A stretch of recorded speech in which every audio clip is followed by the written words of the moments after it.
Saatnya Anda dengarkan Bidik Jitu, Bidik Jitu, bincang pendidikan, kebijakan, dan mutu, dipersembahkan oleh ACDP Indonesia. Selamat pagi saudara, kita berjumpa kembali di program Bidik Jitu, bincang pendidikan, kebijakan, dan mutu yang dipersembahkan oleh ACDP Indonesia sebagai hasil kerjasama Kementerian Pendidikan dan Kebudayaan Republik Indonesia, Kementerian Agama, dan Bappenas, serta didukung oleh Uni Eropa, juga pemerintah Australia dan Asian Development Bank atau ADB dengan perbincangan yang menarik sekali. Jadi kalau Anda ingat mungkin di sekolah itu ada satu pengambil keputusan yang sangat-sangat penting dalam menentukan kemudian bagaimana kualitas sekolah, tata kelola, dan peranannya juga ya. Nah, kita akan langsung nanti terhubung bersama dengan Poppy Pradana Putri, langsung dari Gedung Kementerian Pendidikan dan Kebudayaan Republik Indonesia Senayan, Jakarta, untuk berbincang-bincang ini bagaimana peranan seorang kepala sekolah gitu ya. Nah, ini kita akan langsung berbincang. Apakah sudah tersambung kita, Poppy?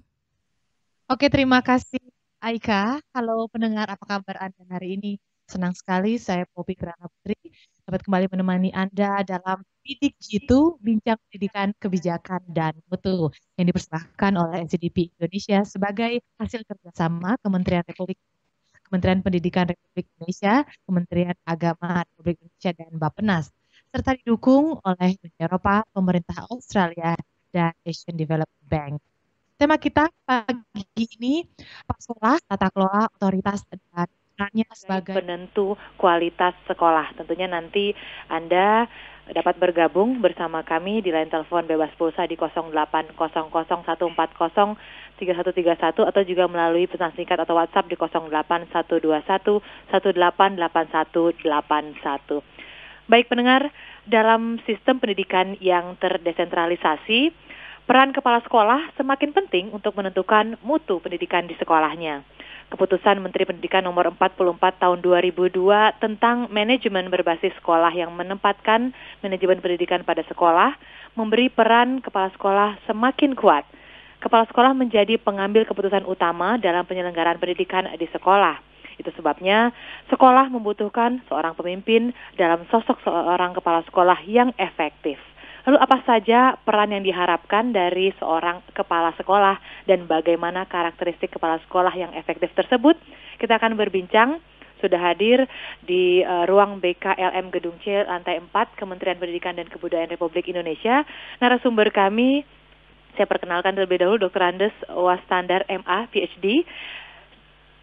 Selamat pagi Pak Wastandar. Selamat pagi. Oke. Selamat pagi Pak. Selamat pagi, apa kabar, Bu Poppy. Alhamdulillah sehat. Mudah-mudahan teman-teman dan juga para pendengar sehat juga. Oke, baik. Pak Wastandar selaku Kepala Subdit Penilaian Kinerja dan Pengembangan Karir Tenaga Kependidikan Dikdasmen Kementerian Pendidikan dan Kebudayaan Republik Indonesia.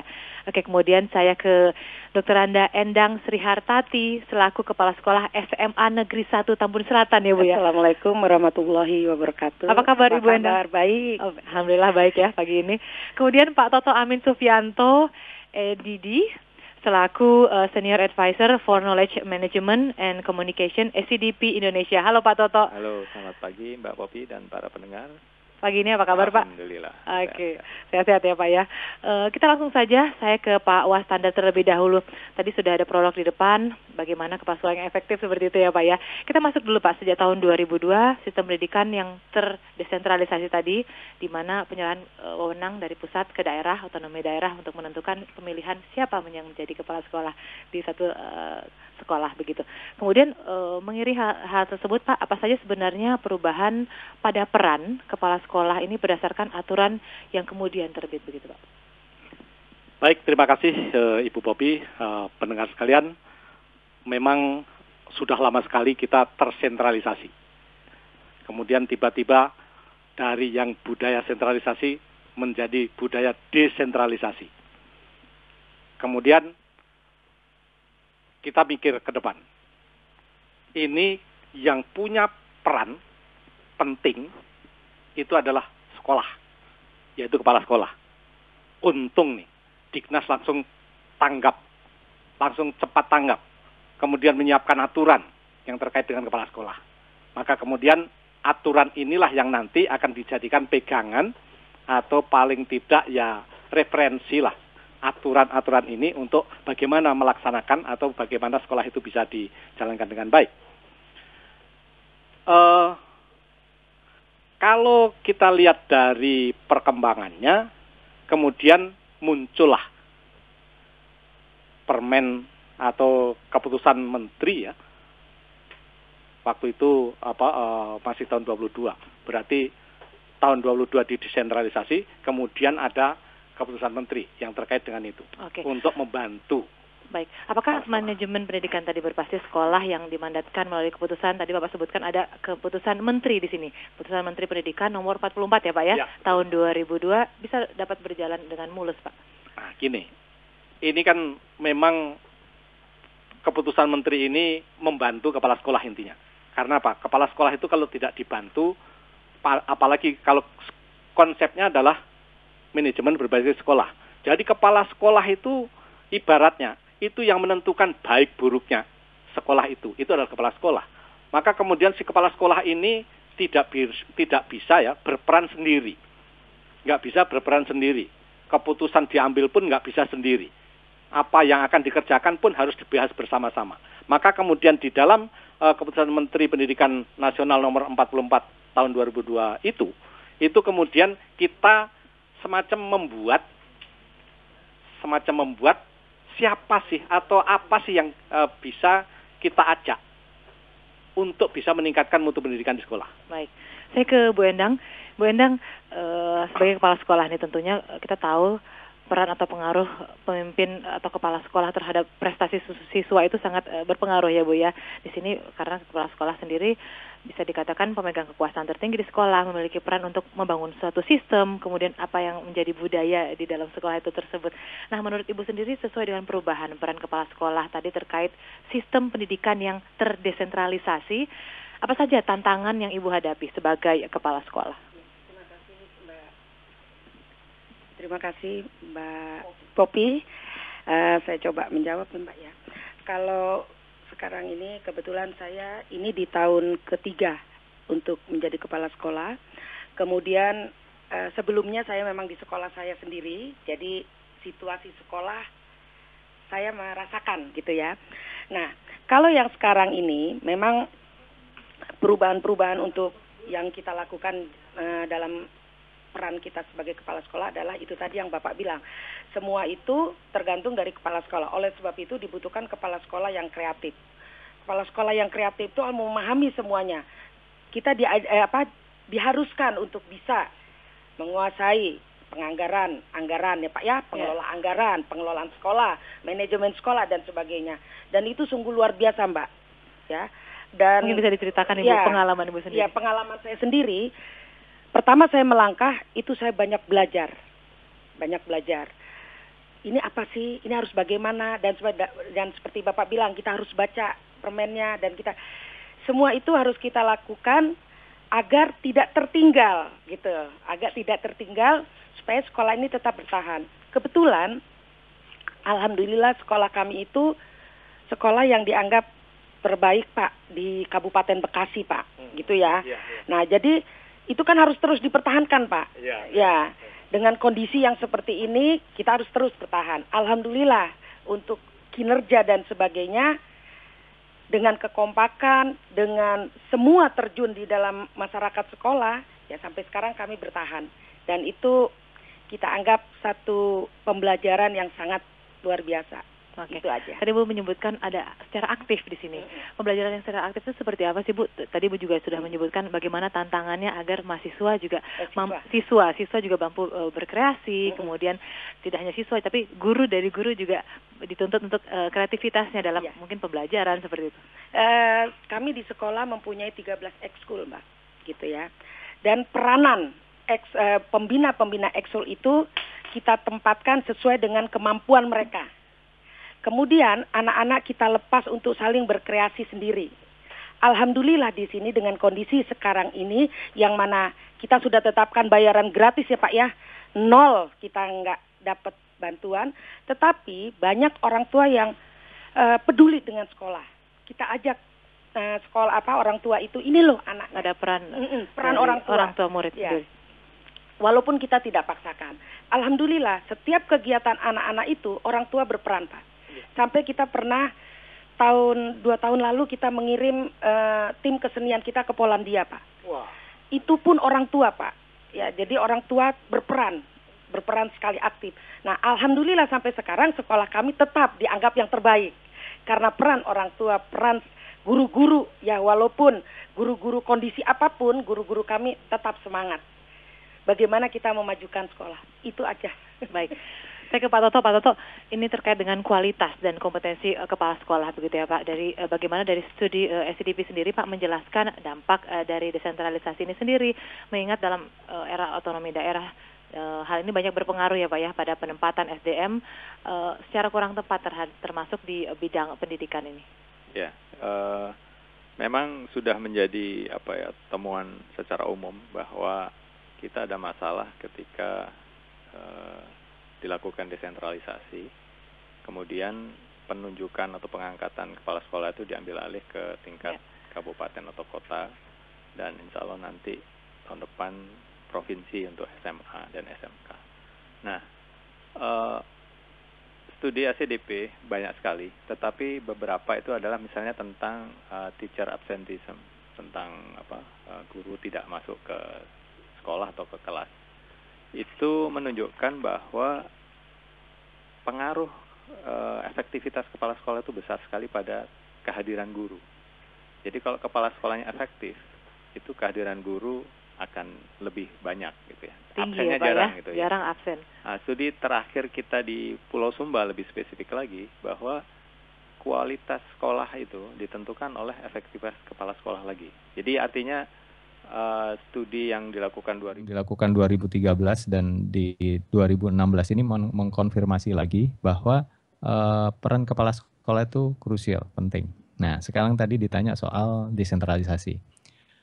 Desentralisasi itu secara ideal itu bagus. Jadi gini, maksudnya siapa sih yang tahu kepala sekolah atau guru calon kepala sekolah yang bagus di daerah? Ada potensi. Gak mungkin Jakarta ya, gitu. Pak ya? Jakarta itu terlalu jauh. Hanya orang-orang di daerah lah yang mengerti.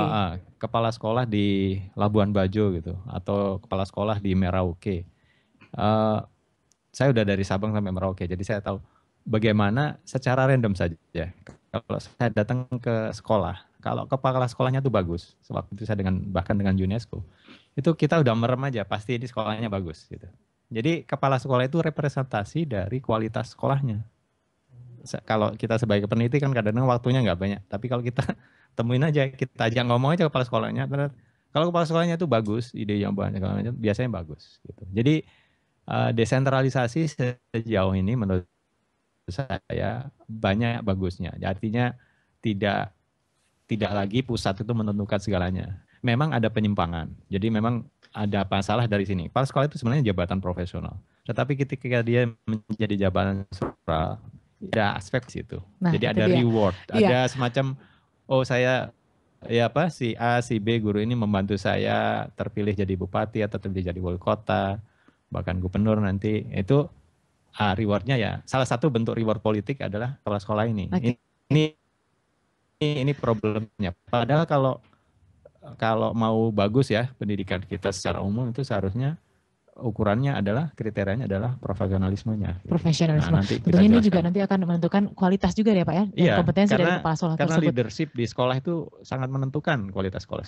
Leadership itu menentukan arahnya nanti Pak. Betul. Ya. Karena nanti guru-guru itu dibimbing seperti itu ya Pak. Iya. Kemudian juga menentukan prestasi siswanya nanti ke depan. Seluruhnya ya, bahkan kerja sama dari Bu Endang tadi dengan orang tua efektif itu kalau kepala sekolahnya efektif. Kalau tidak susah. Baik, kita jeda sejenak, kita akan lanjutkan lagi perbincangan kita. Baiklah pendengar, perbincangan masih akan berlanjut dan Anda bisa menyimaknya di radio jaringan KBR dan 104.2 MS3 FM Jakarta atau juga via streaming di zimi.tv dan kbr.id. Silakan bagi Anda yang ingin bertanya, memberikan komentar, silakan langsung bergabung bersama kami di saluran bebas pulsa di 080001403131 atau juga bisa melalui pesan singkat atau WhatsApp di 08121188181.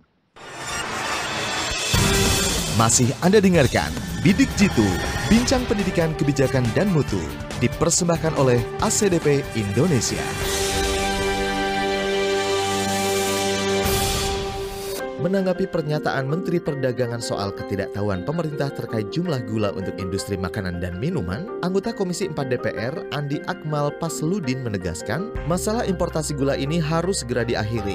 Kedepan, pemerintah harus mengetahui persis berapa jumlah produksi dan kebutuhan gula nasional, baik konsumsi rumah tangga maupun industri, sehingga setiap tindakan kebijakan yang dikeluarkan terarah dan tepat sasaran. Ia juga menyatakan, tingginya impor gula mentah disebabkan oleh permintaan industri makanan dan minuman yang tinggi, serta spesifikasi gula industri yang belum mampu diproduksi dalam negeri.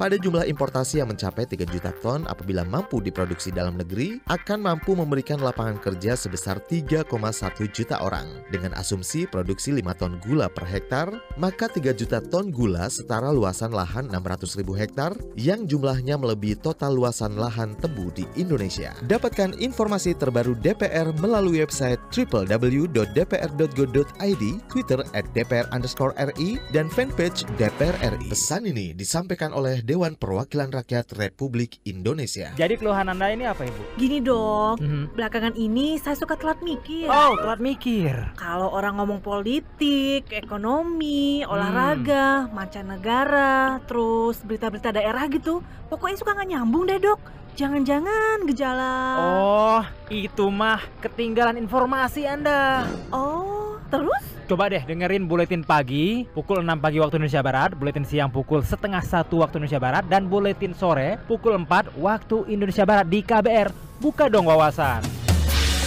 Dapatkan informasi terkini dan terpercaya di buletin pagi pukul 6 waktu Indonesia Barat, buletin siang pukul 12.30 waktu Indonesia Barat, dan buletin sore pukul 16 waktu Indonesia Barat di KBR. Dengarkan di radio jaringan di kota Anda dan buka website www.kbr.id. Gitu. Iya deh dok. Jadi aku nggak jadi disuntik nih Pak Dokter. Suntik. KBR, inspiratif, terpercaya. Mas, ada kasus vaksin palsu nih. Jangan main HP terus atuh, penting ini. Iya, 14 rumah sakit dan 8 bidan diduga terlibat kan. Loh, kok tahu sih? Nonton enggak, baca koran juga enggak. Tahu dari mana sih? Ya tahu dong. Aku kan follow akun Twitter Berita KBR. Kabar terbaru, terpercaya, bisa diikuti di sana. Cepat, praktis, dan ringkas. Ikuti perkembangan terkini, cerita-cerita inspiratif melalui Twitter KBR @beritaKBR. Follow sekarang juga. KBR, inspiratif, terpercaya. Masih Anda dengarkan Bidik Jitu, Bincang Pendidikan Kebijakan dan Mutu, dipersembahkan oleh ACDP Indonesia. Lupa mic-nya nanti.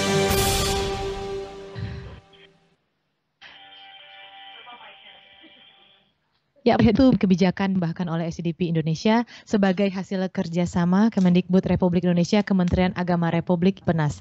Dengan tema kita pagi ini, Kepala Sekolah, Tata Kelola, Otoritas, dan Peranannya sebagai penentu kualitas sekolah. Dan perbincangan masih Anda dengarkan melalui radio-radio jaringan KBR yang tersebar dari seluruh Indonesia, Aceh hingga Papua, dan 104,2 MS3 FM Jakarta atau via streaming di zimi.tv dan kbr.id. Kami mengundang Anda, silahkan yang ingin memberikan komentar di saluran bebas pulsa di 0800-140-3131 atau juga melalui pesan singkat di 081211888181. Saya kembali ke Pak Toto. Pak Toto, apa yang dimaksud dengan kepala sekolah yang efektif seperti itu, Pak? Ya, di Indonesia ini sudah diatur. Jadi untuk kompetensi kepala sekolah itu ada 5 menurut Permendiknas nomor 13 tahun 2007. Sama seperti guru, ada kompetensi sosial dan kepribadian, 2 kompetensi itu. Ditambah 3 lagi kompetensi, yaitu manajerial, supervisi akademik, dan kewirausahaan. Dari studi CDP sendiri sebenarnya diharapkan semua kepala sekolah itu sebelum menjabat, ketika mereka menjadi calon kepala sekolah itu ada pelatihannya, ada persiapannya. Karena nggak mungkin guru langsung bangun tidur terus tiba-tiba jadi kepala sekolah. Gitu. Harus ada proses pelatihannya. Nah, masalahnya adalah ada keterbatasan kapasitas pemerintah dalam melatih kepala sekolah ini. Seperti yang disiapkan di Solo, LP2KS. Itu untuk melatih sekitar berapa ya? Kita sekarang memiliki 150.000 sekolah, artinya 150.000 kepala sekolah. Ada sekitar 3 juta guru. Jadi satu kepala sekolah itu dia rata-rata menghandle atau mengelola itu 20 guru. Jadi di situ aja sudah ada aspek bagaimana dia melakukan kerja-kerja manajerial. Tidak gampang. Tadinya mengelola kelas, dia harus mengelola guru. Dan tidak hanya mengelola guru, ada kewirausahaan, ada supervisi akademik. Jadi aspek ini tidak bisa hanya di atas kertas gitu.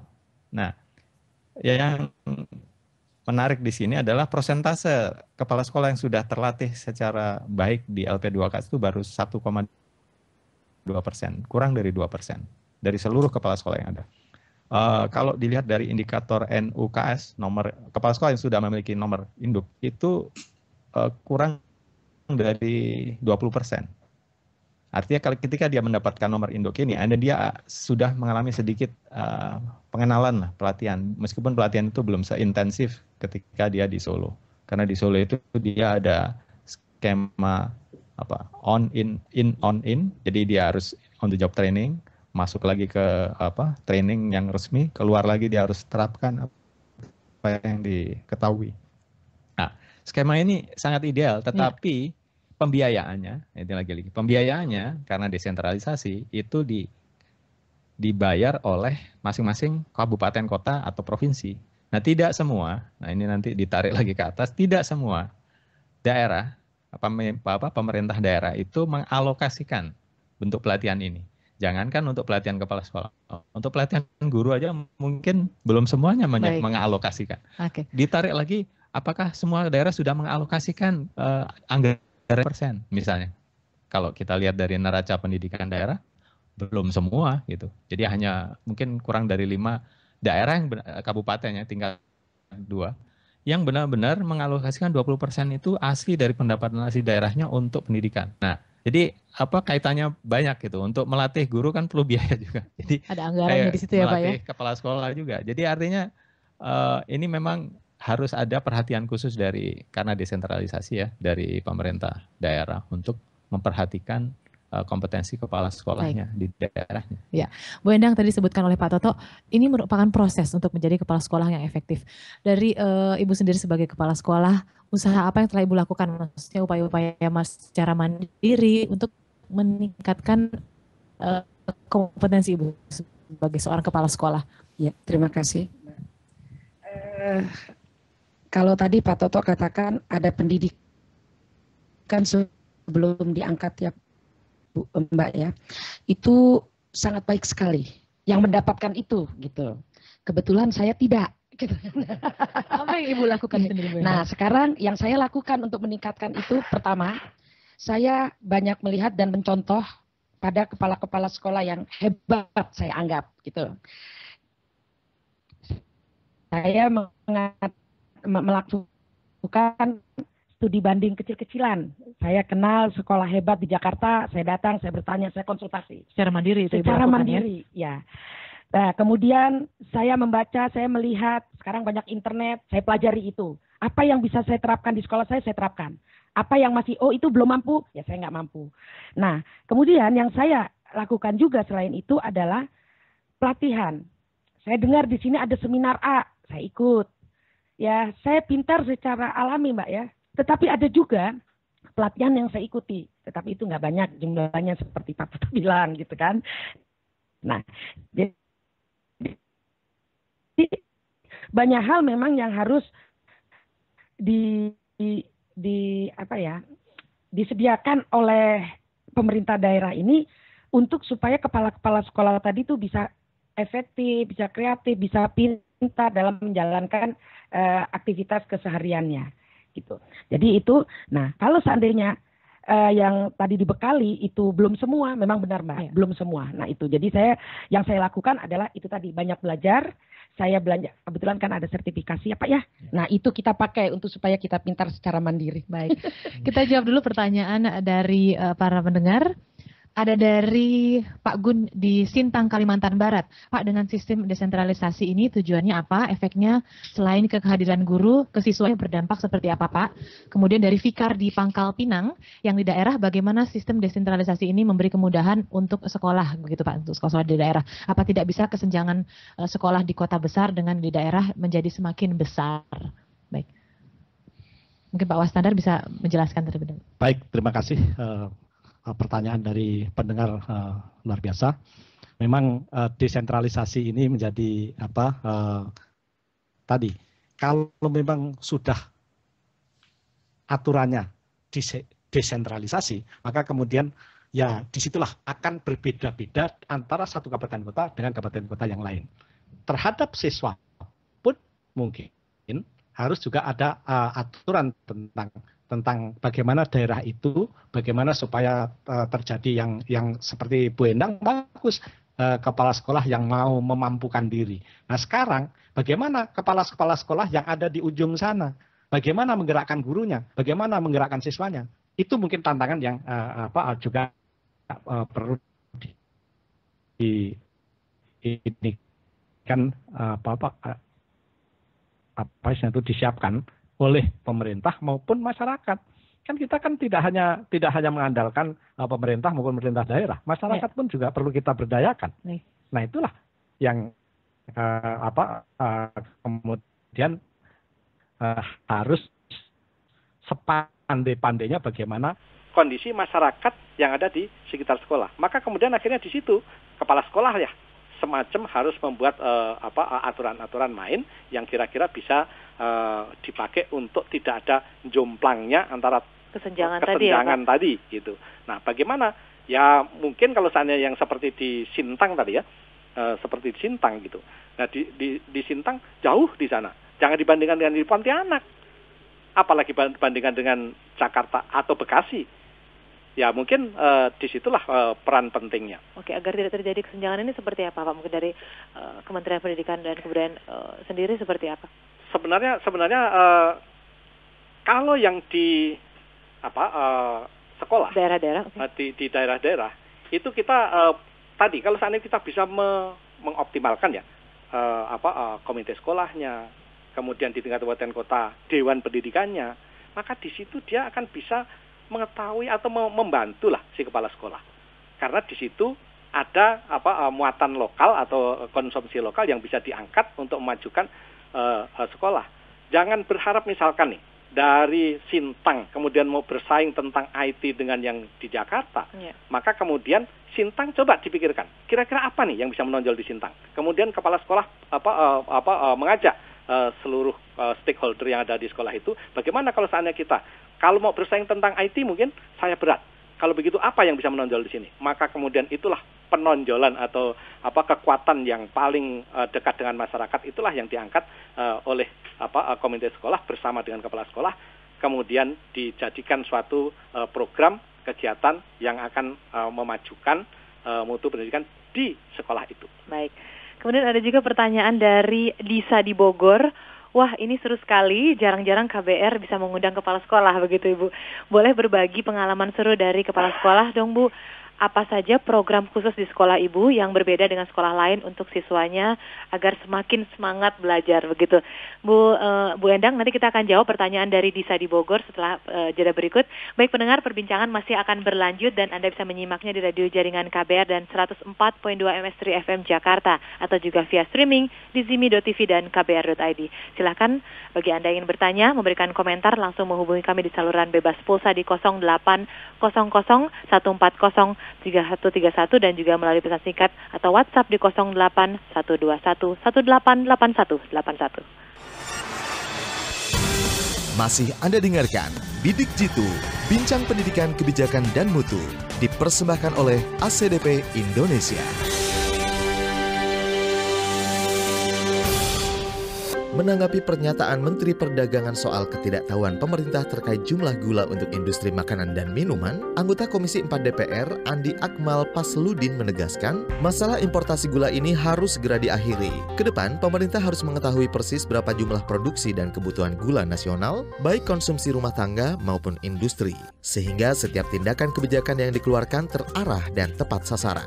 Ia juga menyatakan, tingginya impor gula mentah disebabkan oleh permintaan industri makanan dan minuman yang tinggi, serta spesifikasi gula industri yang belum mampu diproduksi dalam negeri.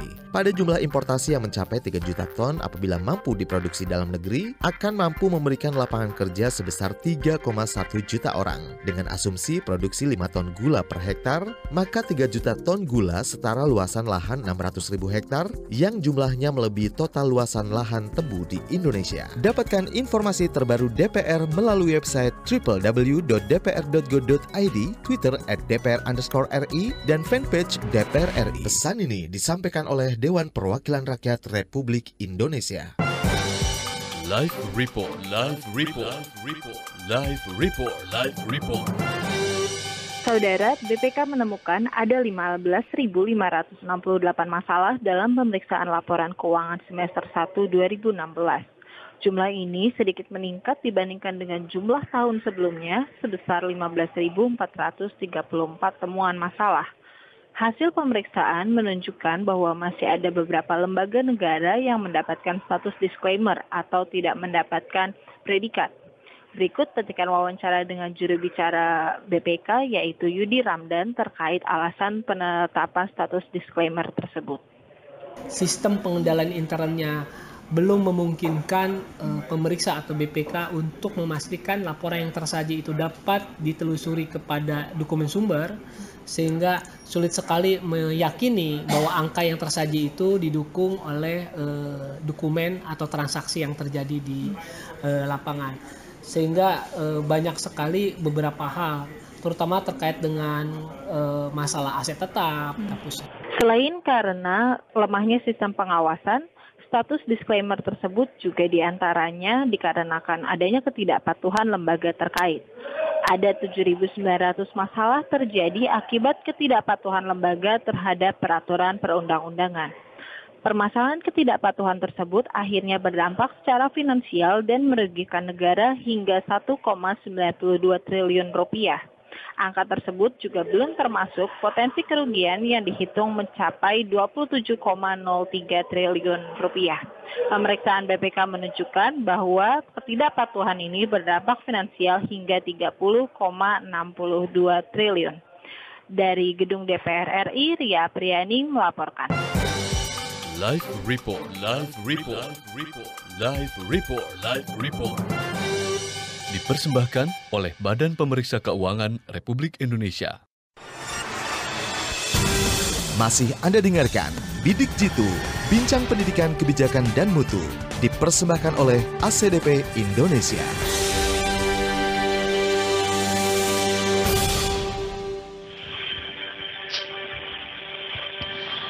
Terima kasih pendengar, Anda masih di Bidik Jitu, Bincang Pendidikan, Kebijakan dan Mutu yang dipersembahkan oleh ACDP Indonesia sebagai hasil kerjasama Kementerian Pendidikan dan Kebudayaan Republik Indonesia, Kementerian Agama Republik Indonesia, dan Bappenas. Dengan tema kita pagi ini, Kepala Sekolah, Tata Kelola Otoritas, dan peranannya sebagai penentu kualitas sekolah. Bersama narasumber kami, Dr. Andes Wastandar, MA PhD, selaku Kepala Subdit Penilaian Kinerja dan Pengembangan Karir Tenaga Kependidikan Dikdasmen, kemudian Dr. Endang Sri Hartati selaku Kepala Sekolah SMA Negeri 1 Tambun Selatan, dan juga Bapak Toto Amin Sufianto di selaku Senior Advisor for Knowledge Management and Communication ACDP Indonesia. Baik Bu Endang, tadi banyak sekali mengapresiasi dan juga banyak sekali pertanyaan terutama mengenai bagaimana pengalaman Ibu, kemudian program-program khusus di sekolah yang membedakan dengan sekolah lain dan agar siswanya semakin semangat belajar. Kemudian ada juga pertanyaan dari Elvi di Jakarta Timur. Ibu, banyak sekali ekstrakurikulernya sampai 13 ya Bu. Apa siswa tidak bingung dan apakah siswa bisa memilih seperti itu? Terima kasih. Ekskul kami memang sebanyak 13 dengan cara di awal tahun kami membagi dan memilih mereka pilihannya mana. Jadi misalkan siapa yang mau ikut PMR. Nah, pilih PMR.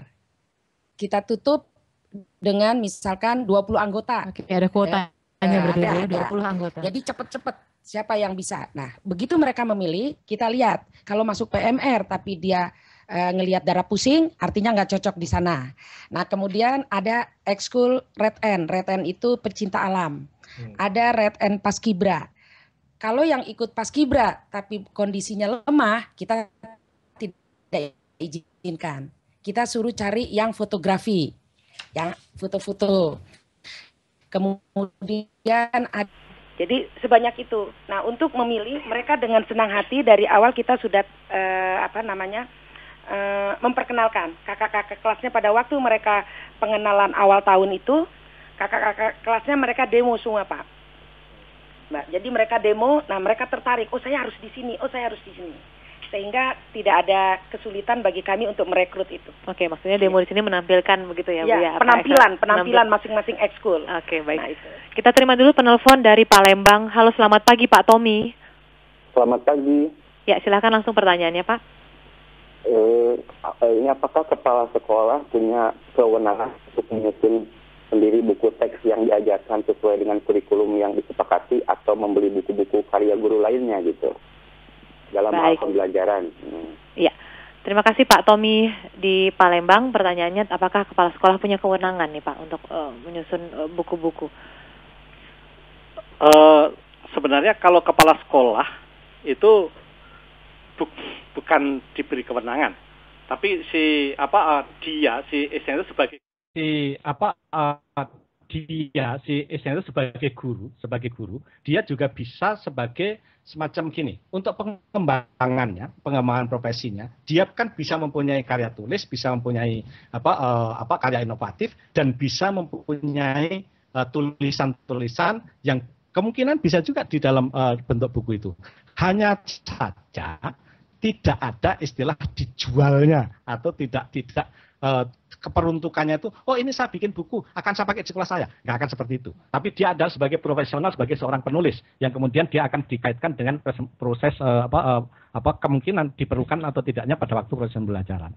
Mungkin Ibu Endang barangkali yang sebagai misalkan nih backgroundnya seorang penulis, maka kemudian akan menulis buku. Tapi Bu Endang tidak akan menyuruh atau menggunakan di sekolahnya tentang buku yang ditulis Bu Endang itu. Mungkin kira-kira seperti itu. Baik, Pak Wastandar, kalau kita berbicara mengenai program persiapan kepala sekolah nih Pak ya, atau PPKS ya Pak ya, bagaimana program ini dijalankan dan siapa yang bisa menjalankan? Kepala sekolah seperti tadi dikatakan, kalau seandainya dari konsep awalnya aja, bayangin dari tahun 2002 harus menggunakan school based management. Di situ kemudian kepala sekolah itu kan dituntut macam-macam. Yang tadinya menurut Pak Toto kan tadinya hanya seorang guru mikirin pembelajaran. Nah sekarang harus mikirin 8 standar yang ada di sekolah itu. Maka kemudian diperlukan orang atau guru yang memang qualified, dan memang berbekal gitu, berbekal. Nah kemudian berarti untuk menjadi kepala sekolah tidak tiba-tiba. Mestinya memang selain ada persyaratan di dalam Permendiknas 28 itu ada persyaratan di situ. Ada syaratan umumnya apa saja gitu ada di situ. Kemudian dia sebaiknya itu memang tadi kalau Bu Endang mungkin nanti nggak tahu pengalamannya ada nggak tentang sudah memiliki sertifikat calon kepala sekolah. Ada nggak tentang sudah memiliki sertifikat calon kepala sekolah? Karena di dalam aturan situ, siapa yang akan diangkat menjadi kepala sekolah, itu diharuskan mempunyai sertifikat calon. Tadi yang dikatakan oleh Pak Toto, untuk menyiapkan kepala sekolah, tambahannya Pak, itu harus disiapkan 2 tahun sebelumnya. Jadi Dinas Kabupaten Kota itu membuat perencanaan kebutuhan kepala sekolah.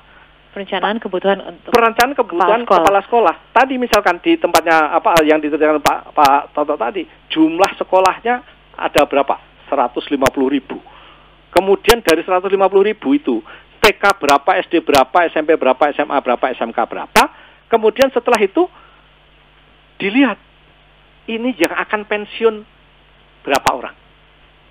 Kemudian kan kepala sekolah ini kan periodikalisasi. Jadi 4 tahunan gitu ya, Bu Endang ya. 4 tahun ya Pak ya. 4 tahun ya. Satu periode sekolah menjabat itu 4 tahun. Ya, jadi kalau seandainya misalkan nih bisa kita tahu ya kan siapa nih yang akan habis tahun depan untuk periode 1. Kemudian dilihat lagi, ini masih kaitan dengan perencanaan kebutuhan nih. Kemudian dilihat lagi, dia kinerjanya bagaimana? Karena untuk yang periode berikutnya itu ada persyaratan lagi. Kalau mau diangkat ya kan harus minimal baik. Ya Bu Endang ya. Nah, minimal nilai kinerjanya baik. Okay. Nah, kemudian berarti kan dia dari misalkan dari sekian kepala sekolah tadi, itu yang nilai baik berapa, yang nilai amat baik berapa, yang kurang berapa. Sehingga bisa dipakai untuk merencanakan periode berikutnya masih bisa nggak diangkat. Ya. Gitu. Bu sendiri sempat mengikuti program ini, Bu? Program persiapan kepala sekolah. Begini Mbak, kebetulan masa kerja saya itu 3 tahun lagi saya pensiun Mbak. Jadi saya tidak pernah belum, siapa tahu nanti katanya kalau udah duduk ya kata Pak. Jadi saya mengikuti program ini tidak, tapi pengalaman saya menjadi kepala sekolah pada waktu saya di swasta sudah Mbak, 8 tahun Pak saya. Saya di SMA Muhammadiyah 12 Jakarta Pak. 8 tahun saya di situ, mungkin dari pengalaman itulah saya bawa ke Tambun Selatan. Kemudian saya kurang lebih 6 tahun di Tambun Selatan itu saya jadi wakil kurikulum. Jadi mungkin pelatihan untuk didikan itulah Pak yang membawa saya untuk di SMA 1 Tambun Selatan ini mengenai manajemen sekolah dan sebagainya mungkin agak ada ilmunya gitu. Walaupun saya belum di PPKS ini Pak. Nah, jadi saya secara resmi Mbak PPKS itu saya belum dapat. Jadi sertifikat tentang belum punya. Belum, tapi sertifikat mantan kepala sekolah pernah dulu. Iya, udah 8 tahun, udah 2 periode. Jadi periode ya. Lagi. Pak Toto, dari Pak Toto sendiri bagaimana Pak? Ini kan untuk mutu dan kompetensi kepala sekolah di masa yang akan datang bisa bergantung dan tergantung juga efektivitas dari PPKS ini sendiri. Bagaimana program persiapan kepala sekolah dari evaluasi ACDP sendiri terhadap program ini bagaimana Pak? Ya, jadi ACDP pernah melakukan studi terhadap kepala sekolah itu ACDP nomor 7 dan nomor 42. Secara umum ya, semua hasil studi ACDP itu bisa diakses lewat internet. Jadi Bapak Ibu sekalian yang ingin mengetahui hasil studi itu bisa diakses di internet.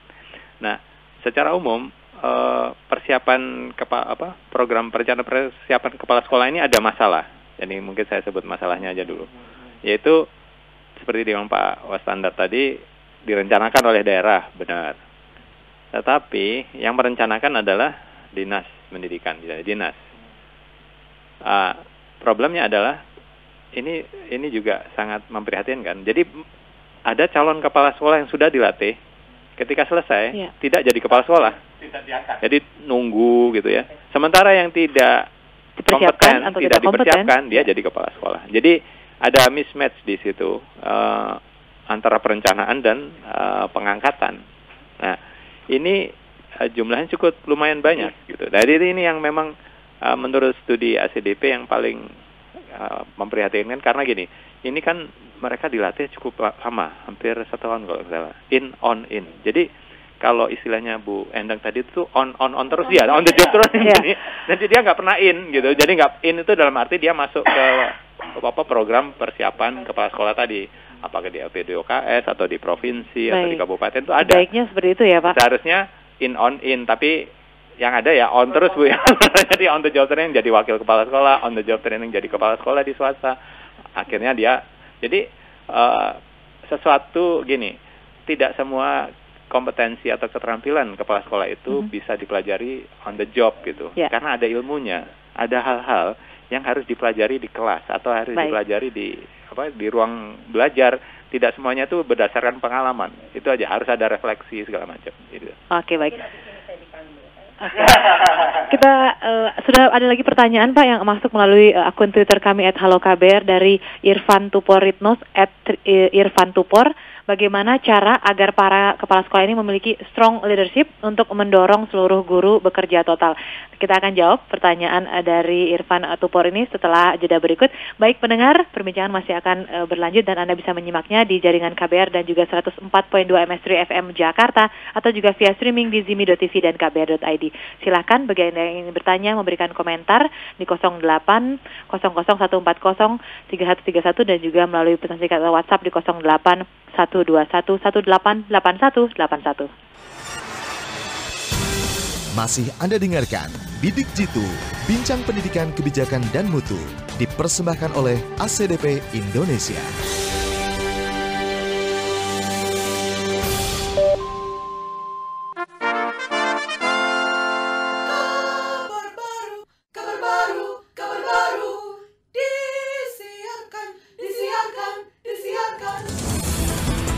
Anda mendengarkan kabar baru dari KBR. Inilah kabar baru dari kantor Berita Radio KBR. Saya tidak setuju dikatakan korban itu 400.000. Berarti kita ini holopis, membunuh. Masa saya nggak percaya. Nah saya ingin dibuktikan. Tabung gas LPG 3 kg semakin parah di wilayah Kabupaten Rembang, dengan mengirim surat kepada Presiden Joko Widodo terkait penguatan Densus 88. Kalau mereka melangun, mereka tidak akan ketemu makanan lagi karena ini sudah jadi sawit. Kalau itu untuk kebutuhan rakyat, kalau itu untuk kepentingan rakyat, kita akan juga ikut cawe-cawe menyelesaikan masalah. Update berita terbaru hanya di Kabar Baru. Kenyang ya Mbak? Ya, kabar baru, padat dan berisi.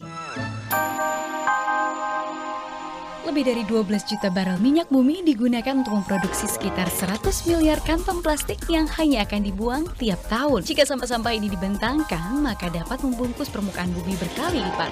Sampah plastik telah menjadi masalah akut karena butuh ribuan tahun agar bisa terurai. Kita para pemakai kantong plastik menjadi bagian dari pemborosan energi dan penciptaan sampah itu. Jika selembar kantong kita gunakan minimal 2 kali, ada penghematan setengahnya.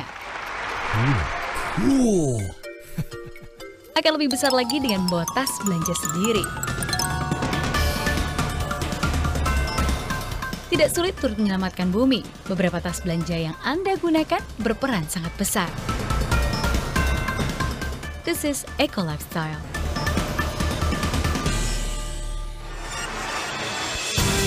Masih Anda dengarkan Bidik Jitu, Bincang Pendidikan Kebijakan dan Mutu, dipersembahkan oleh ACDP Indonesia.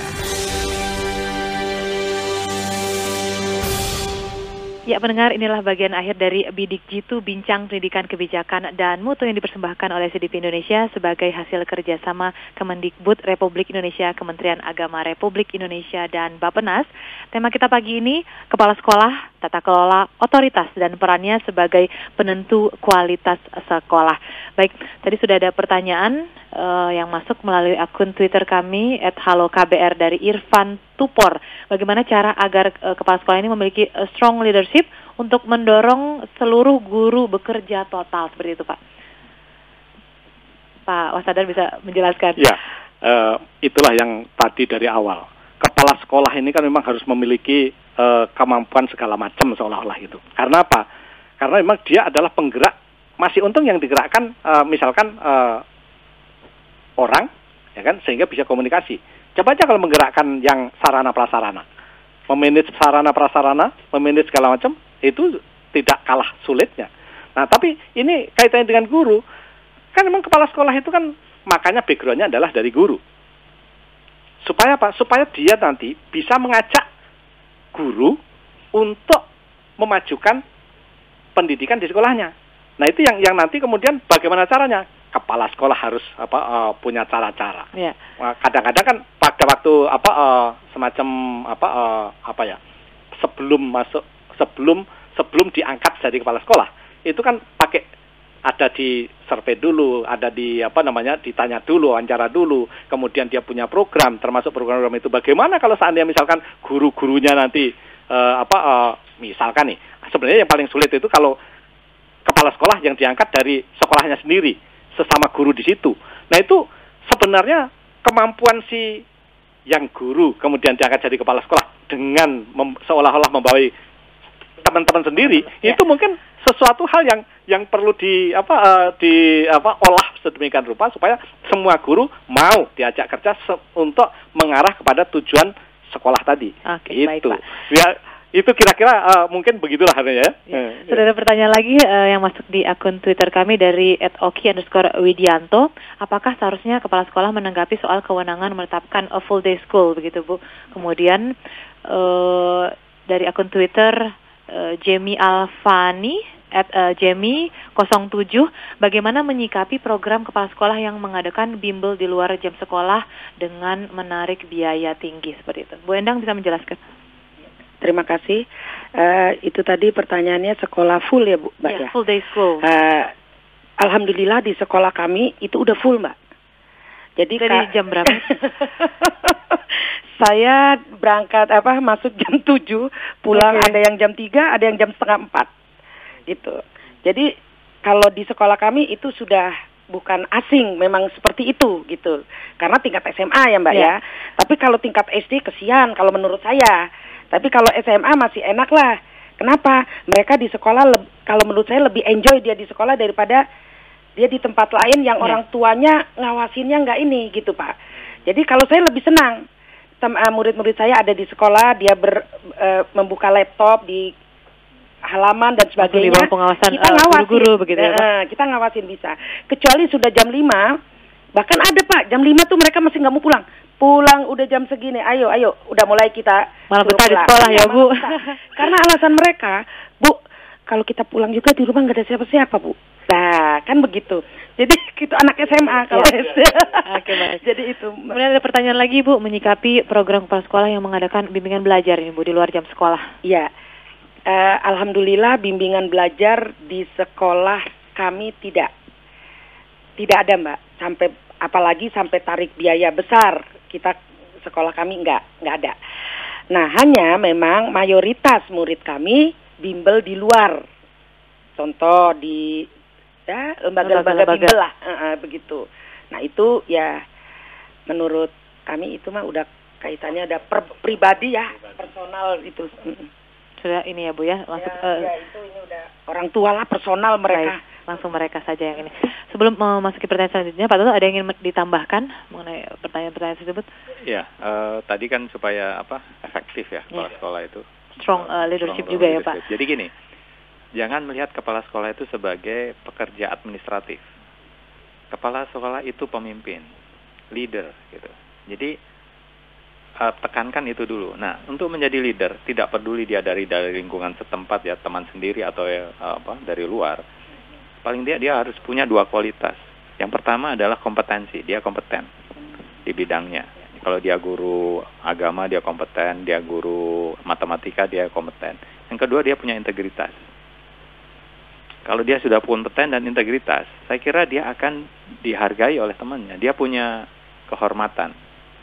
Nah, problemnya kalau dia dari lingkungan sendiri adalah dia ada masalah kompetensi, ada masalah integritas. Temannya kan pasti akan mencibir gitu.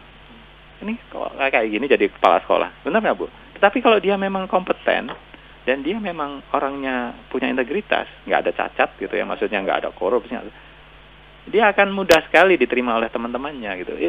Itu simpel aja, sederhana. Nah, untuk melatih seperti itu kelihatannya sederhana, tapi banyak tuh kalau ditanya kepada itu deretannya untuk kurikulumnya, pelatihannya gimana. Nah, itu perlu disiapkan kan. Kita itu memerlukan 14.000 kepala sekolah sampai 2030 baru. Nah, itu membutuhkan paling tinggi 117 pelatih utama yang menurut studi ACDP. Ya.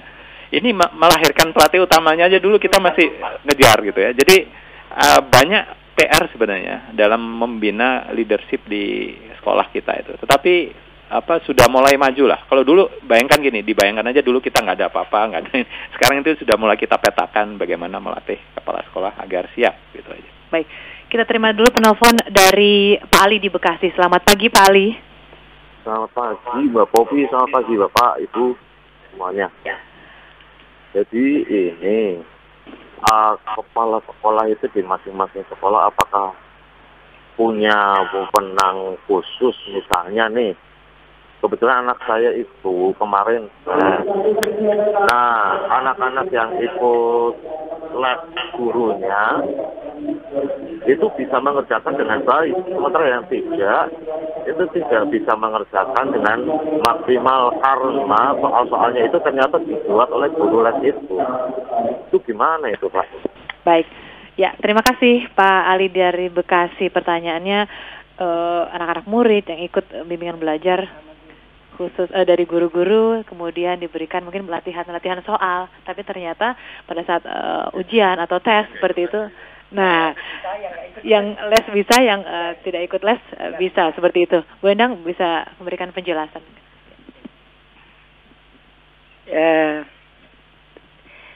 Terima kasih. Saya kalau ditanya seperti ini juga jawabnya bingung, Mbak. Kalau dia les dengan guru yang bersangkutan tapi di rumah ya, di rumah atau di sekolah, gitu. Ya. Kalau dia lesnya di rumah dan anak itu nggak les tapi nggak bisa, tapi kalau dia les dia bisa. Artinya guru tersebut mengajar di kelas, gimana caranya ya Pak ya? Berbeda kali ya Pak ya, gitu kan?